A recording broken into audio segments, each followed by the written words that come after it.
You ask Tiger to solve. This deals with linear equations with one unknown. The final result is x equals -1/2. Let's solve it step by step. Group all x terms on the left side of the equation. Subtract 3x from both sides. Group like terms. Simplify the arithmetic. Group like terms. Simplify the arithmetic. Group all constants on the right side of the equation. Subtract 6 from both sides. Simplify the arithmetic.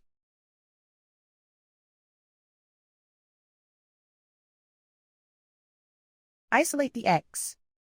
Divide both sides by -8. Cancel out the negatives. Simplify the fraction. Move the negative sign from the denominator to the numerator. Find the greatest common factor of the numerator and denominator.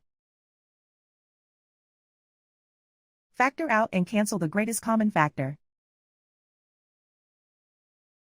And so the final result is x equals -1/2.